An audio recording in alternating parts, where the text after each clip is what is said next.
था, हमने जब कोऑर्डिनेट प्लॉट किया था तो भाई कोई सा भी पॉइंट होता था हम एक्स कोऑर्डिनेट एक्स के ऊपर प्लॉट करते थे। मतलब अगर हम जब प्लॉट करते थे तो हमको कोई कोऑर्डिनेट प्लॉट करने के लिए दिया जाता था तो हम इसको एक्स एक्सिस पे करते थे और एक्स एक्सिस पे परपेंडिकुलर डालते थे। पहला कोऑर्डिनेट एक्स एक्सिस पे करते थे और उसको करने के लिए एक्स एक्सिस पे परपेंडिकुलर डालते थे और जहां पे ये एक्स को कट करता था वही पॉइंट होता था। इसका मतलब परपेंडिकुलर डालने पे वैल्यू चेंज नहीं हो रही ना उस कोऑर्डिनेट की। सिमिलरली ये वाई पे ड्रॉ करते थे और परपेंडिकुलर वाई पे डालते थे, तो वैल्यू अगर चेंज हो रही हो तो हम क्यों डालेंगे। ठीक है, तो ये चीज आप समझो। आगे बढ़ते हैं। डी के कोऑर्डिनेट क्या आ गए 3,5। डी के कोऑर्डिनेट आ गए 3,5। 9 खत्म हो गया। आगे बढ़ते हैं। Question number 10। Question number 10, draw a line passing through the point, find the coordinate of the point eight विच। अच्छा, इसको मैं यहीं पे कर देता हूं इसी डायग्राम पे। देखो 2 3, अगर ये मैंने 3 लिया है, मैंने ये वाला ये 3 लिया है, ठीक, ये वाई पे 2 लिया है। अच्छा, ये यहाँ पे -4 चल रहा है और ऐसा ही है ना, तो क्या है, ठीक है। अच्छा, अब ये कहां पे घटेगी, डायग्राम तो थोड़ा ये टेढ़ा मेढ़ा है, कोई बात नहीं, कोई बात नहीं, लेकिन हमको दिखाना है कैसे क्या करना है। तो आप इसके कोऑर्डिनेट एग्जैक्ट तब निकलेंगे, कोऑर्डिनेट तो एग्जैक्ट तब निकलेंगे जब ये एक्यूरेट डायग्राम बन रहा हो, बिल्कुल एक्यूरेट। ठीक है, तो वो तो बेटा यहाँ पॉसिबल नहीं है। पॉसिबल तो है लेकिन टाइम ज्यादा लग जाएगा, है पॉसिबल तो है लेकिन टाइम ज्यादा लग जाएगा। तो पॉसिबिलिटी की बात नहीं कर रहे हैं लेकिन टाइम क्या लग जाएगा, ज्यादा। अच्छा, तो ये डायग्राम बना लिया। तो अगर मैंने 2,3 पॉइंट लिया, 2,3 पॉइंट लिया, तो अगर ये 3 है, ये 3 है, तो 2x पे यहां रहा होगा और ये 3 कहीं यहां रहा होगा। तो जब मैं इस पे परपेंडिकुलर ड्रॉ करूंगा, इस पे परपेंडिकुलर ड्रॉ करूंगा, तो पॉइंट देखो परपेंडिकुलर ड्रॉ करूंगा 2 से, और ये है 3 लिया मैंने 3 से, क्योंकि 2 तो ये रखा है तो 3 ऊपर होगा। तो कौन सा पॉइंट मिला, ये पॉइंट मुझे मिला 2,3, 2,3 यहाँ पे मिला 2,3, और दूसरा पॉइंट क्या है 3,2। 3,2 कहाँ मिलेगा, 3,2 तो ये रहा, 3,2 तो ये रहा, पहले से ही लिखा हुआ है 3,2 ये रहा। अगर मैं इन दो पॉइंट को ज्वाइन करूंगा तो ये कुछ ऐसे कटेंगे। अब मैं इसका आंसर इसलिए नहीं बताऊंगा कि एक्स एक्सिस पे कहां मीट करेगी, ठीक है, और वाई एक्सिस पे कहां मीट करेगी, क्योंकि अगर मेरे पास ग्राफ होता तब तो मैं बता देता, अगर मेरे पास ग्राफ होता तब तो मैं बता देता। ठीक है, मेरे पास ग्राफ नहीं है, इसीलिए आप भी इसको डायग्राम ऐसे बना लो और आप सुइटेबल डायग्राम बनाओगे तो आपको क्लियर हो जाएगा। ठीक है, बाकी ऐसा नहीं है कि इस इक्वेशन को मैं बदला नहीं सकता। अगर मैं क्लास 11th का फॉर्मूला लगाऊं, क्लास 11 का, तो मैं इस लाइन की इक्वेशन निकाल के सब कुछ निकाल सकता हूं। ठीक है, लेकिन आपकी क्लास में हमको ग्राफ से सॉल्व करना है, आपकी क्लास में हमको ग्राफ से सॉल्व करना है, तो हम वहीं तक रखेंगे, आपको समझ में आ गया होगा। ठीक है, अदरवाइज अगर 2 पॉइंट दे रखे होते हैं तो हम लाइन की इक्वेशन निकाल सकते हैं। अगर 2 पॉइंट दे रखे हैं तो लाइन की इक्वेशन निकाल सकते हैं, और लाइन की इक्वेशन आपकी कोर्स में तो है ही नहीं निकालने की है। तो आगे बढ़ते हैं। Question number 11। क्वेश्चन नंबर 11 देखते हैं क्या है। Question number 11, question number 11, from the following figure right the coordinate of the P Q R S. ठीक, और does the line joining P Q R passes through the origin. अच्छा, देखते हैं P का कोऑर्डिनेट क्या है। पी का coordinate, P से जब परपेंडिकुलर ड्रॉ करेंगे तो 1 पे काटेगी।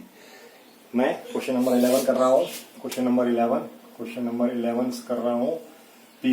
पी से जब आप परपेंडिकुलर ड्रॉ करेंगे, पी से आप जब परपेंडिकुलर ड्रॉ करेंगे, पी से जब आप परपेंडिकुलर ड्रॉ करेंगे तो ये 1 पे काटेगा, और जब पी से एक्स पे परपेंडिकुलर ड्रॉ करेंगे, मतलब कोऑर्डिनेट जब हम लिख रहे होंगे, जब कोऑर्डिनेट लिख रहे होंगे, कोऑर्डिनेट जब लिख रहे होंगे तो कोऑर्डिनेट होंगे तो इसी तरीके से, कोऑर्डिनेट हमारे होंगे तो इसी तरीके से, पहले एक्स का कोऑर्डिनेट फिर वाई का कोऑर्डिनेट। एक्स पे एक्सिस पे जो परपेंडिकुलर ड्रॉ कर रहे हैं पहले कोऑर्डिनेट से, पहले एक्स के ऊपर परपेंडिकुलर ड्रॉ करेंगे तो कहाँ काटेगा, वो काटेगा 1 पे, और वाई पे कहाँ काटेगा 4 पे। तो ये हमारा क्या हो गया, ये हमारा हो गया पी का कोऑर्डिनेट। क्या हो गया, पी का कोऑर्डिनेट। अब क्यू का कोऑर्डिनेट निकालें, क्यू का कोऑर्डिनेट निकालें तो देखो क्यू से परपेंडिकुलर डालेंगे एक्स पे तो 3 पे काटेगा, और इधर डालें तो 2 पे काटेगा।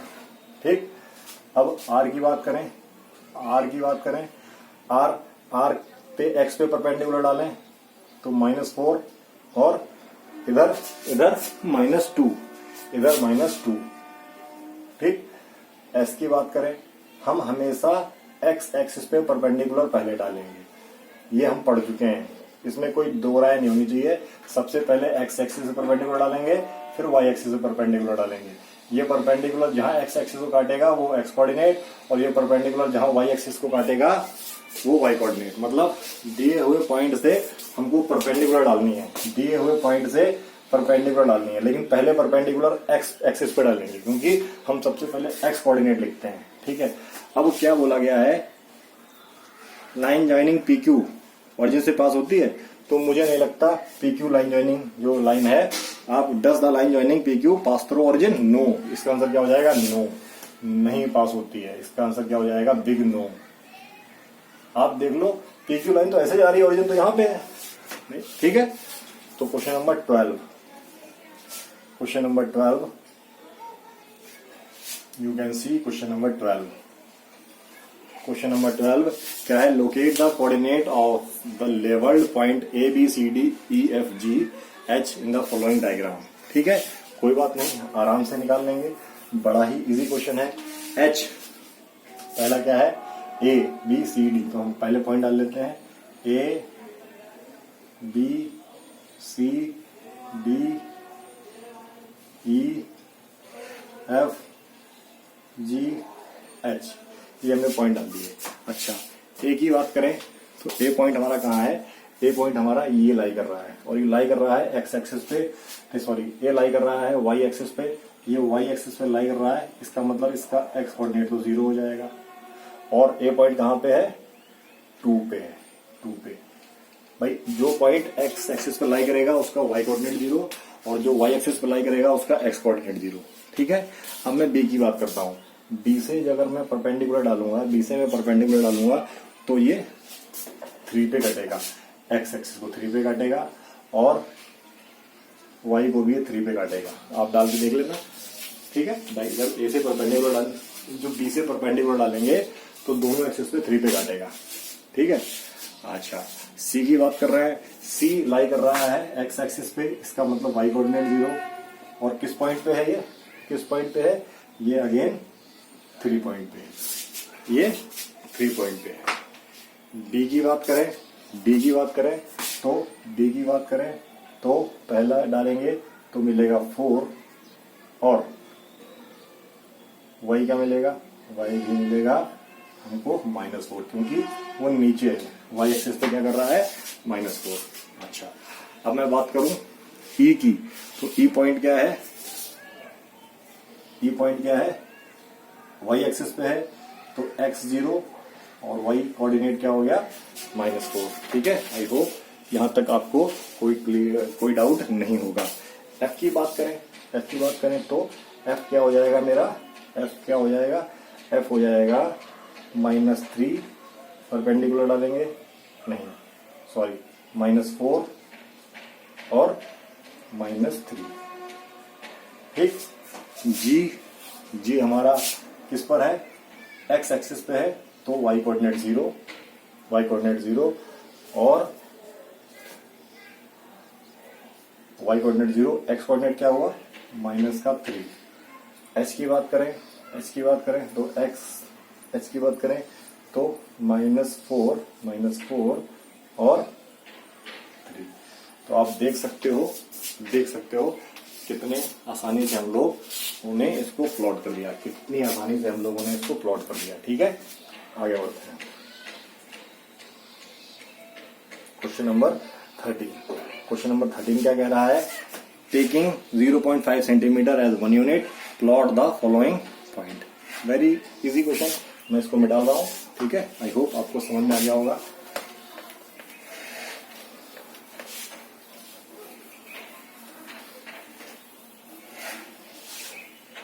देखो क्या है 13 क्वेश्चन, यहाँ 13 क्वेश्चन क्या बोल रहा है।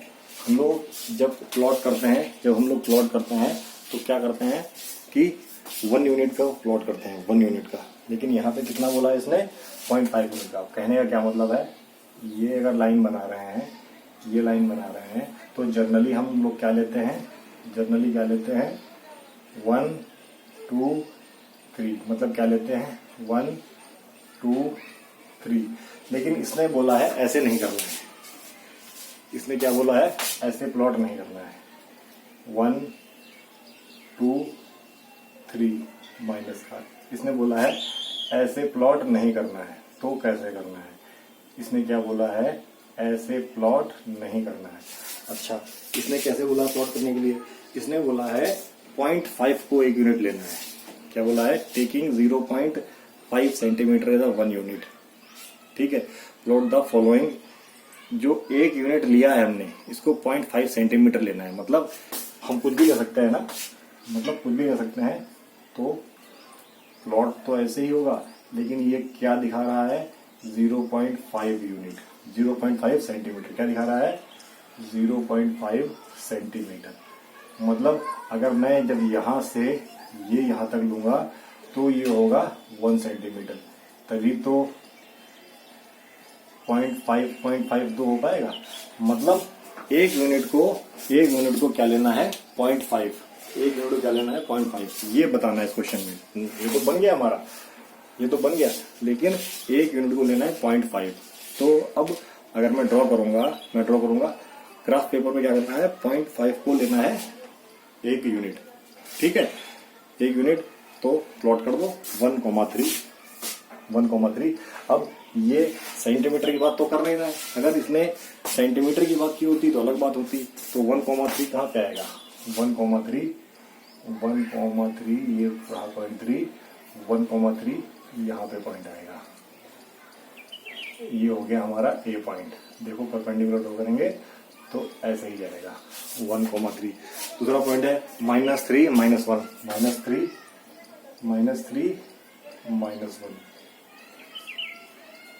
-3 -1। ठीक है, सी क्या है, 1 -4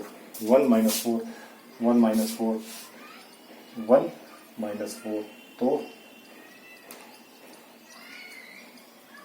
-3 -4 कहाँ पे 1, ये पॉइंट 3, ये पॉइंट हो गया हमारा क्या, ये पॉइंट हो गया सी, ये पॉइंट हो गया सी। डी पॉइंट हो गया -2 3 पॉइंट क्या हो गया, पहले -2 से ड्रॉ किया और फिर थ्रू से ड्रॉ किया। ये कटा नहीं तो इसको ऊपर ले गए, तो ये पॉइंट क्या हो गया, ये पॉइंट हो गया -2,3। ठीक है। अच्छा, उसके बाद ई क्या है, ई है 0.5, ई है 0.8 ई क्या है 0-8।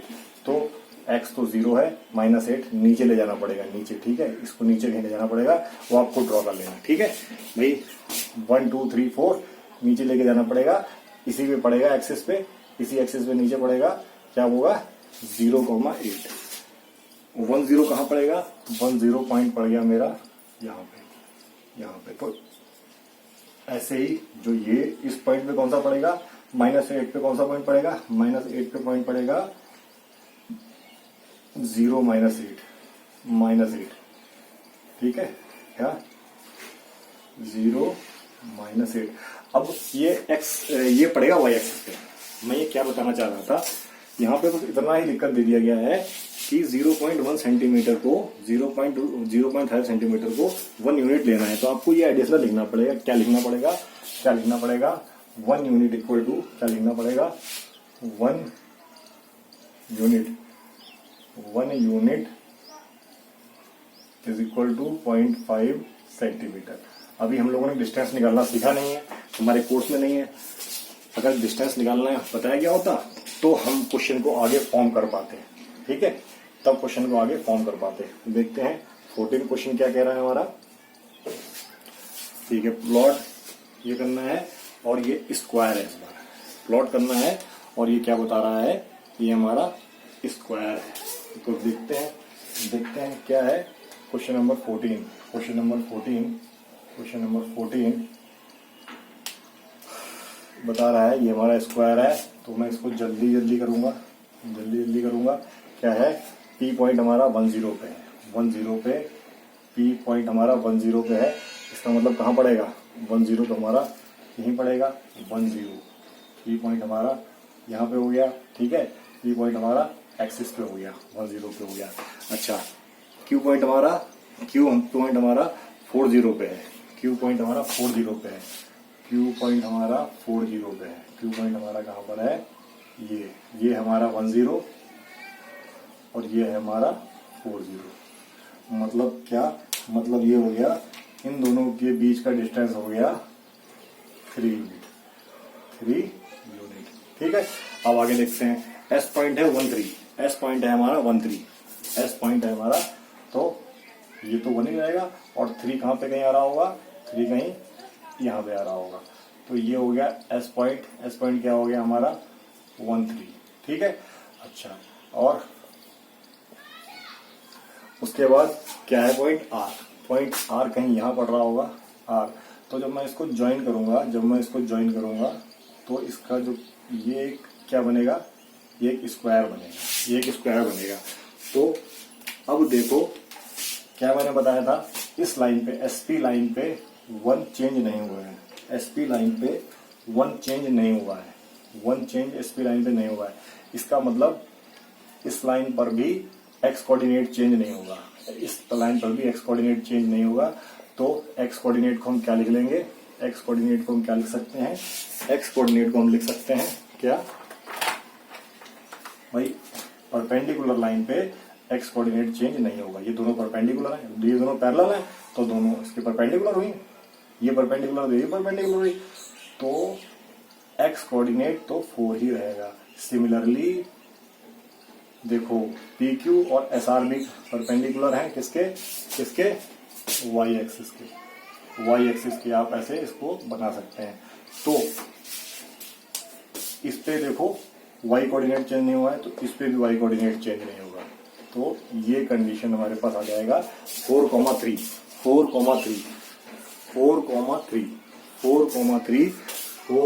क्या आ जाएगा, 4,3 हमारे पास आ जाएगा। ठीक है, ओके। आगे बढ़ते हैं 15th क्वेश्चन क्या कह रहा है, लिखते हैं। Question number 15, plot the following figure. तो क्वेश्चन नंबर 15 ये प्लॉट करना है और काफी ये सारे कोऑर्डिनेट तो कहाँ पढ़ रहे हैं, ये सारे पढ़ रहे हैं फर्स्ट कोऑर्डिनेट में। तो मैं पूरा फर्स्ट कोऑर्डिनेट ही बनाऊंगा, मतलब इस तरीके से बनाऊंगा। ठीक है, पूरा फर्स्ट कोऑर्डिनेट ही बनाऊंगा। तो मतलब ये हो गया 0, ये हो गया -1, ये हो गया -1। अच्छा, अब 17 लेना है तो मैं 5-5 का गैप कर लेता हूँ। ये 5 है, ये 10 है, वो ये है। आप ऐसा मत करना, क्योंकि 20 आराम से कर सकते हो, ऐसी कोई बात नहीं है, आप कर सकते हो। ठीक है, और y तो 5 ही है, तो y तो सारा यहीं पे क्लियर हो जाएगा। 5 यहीं पे क्लियर हो गया भाई, 5 y तो यहीं पे क्लियर हो गया। y भी तो 5 लेना पड़ेगा फिर हमको, और ये भी मुझको ऐसे लेना पड़ेगा -5, और ये भी मुझे ऐसे लेना पड़ेगा -5 है। इसके बीच में 5 होंगे। तो पहला पॉइंट क्या है, अरे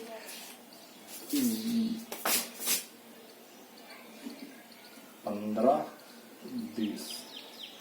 तो पहला पॉइंट क्या है, x क्या है 1, 5, 1। पहला पॉइंट क्या प्लॉट करना है, 1,5। पहला पॉइंट क्या है, पहला पॉइंट है 1,5। तो 1 तो x का यहाँ पे कहीं आ रहा होगा, और 5 ये है। तो पहला पॉइंट हमको ये मिल जाएगा, ठीक है। अगर मैं इसको P नाम दे देता हूँ तो P पॉइंट हमें ये मिल गया। दूसरा क्या है, 2 पर 8। तो ये 1 है, तो 2 यहाँ पे कहीं होगा और 8 कहीं यहाँ पे होगा। तो ये अगर 2,8 की बात हो रही है सेकंड पॉइंट की, 2,8 की बात हो रही है तो ये पॉइंट क्यू है, तो क्यू हमको यहाँ मिल जाएगा। अब बात हो रही है 3,11, 3,11 ये क्यू है हमारा यहाँ पर, ठीक है। अच्छा, अगर 3 यहाँ पर है कहीं और 11 यहाँ कहीं पर है, तो 3,11 और एस है, तो ये पॉइंट हमारा एस हो जाएगा, ठीक है। 4,14, अगर मैं इसकी बात करता हूँ, ये एस ले लिया मैंने, 4,14 ये है, 4 ये है, तो ये क्या हो जाएगा मेरे पास आर एस टी, 4,14 ये मैंने मान लिया टी, ये मैंने मान लिया टी। उसके बाद क्या है 5,17, अच्छा 17 कहीं यहाँ पड़ने वाला है 5 पे, तो ये मैंने मान लिया एक्स, एक्स पॉइंट क्या हो जाएगा 5,17, ठीक है। तो ये हमारा डायग्राम बन गया, ये हमारा डायग्राम बन गया। आई होप आपको समझ में आया होगा, आई होप आपको समझ में आया होगा। आप और अच्छा बना सकते हो, मैंने थोड़ा जल्दबाजी में बनाया है। तो मिलते हैं नेक्स्ट वीडियो में। आई होप आपको समझने में कोई परेशानी नहीं होगी और आपका जो एनालिसिस है काफी हद तक अच्छा जाएगा। तो मिलते हैं नेक्स्ट वीडियो में, टिल देन बाय बाय।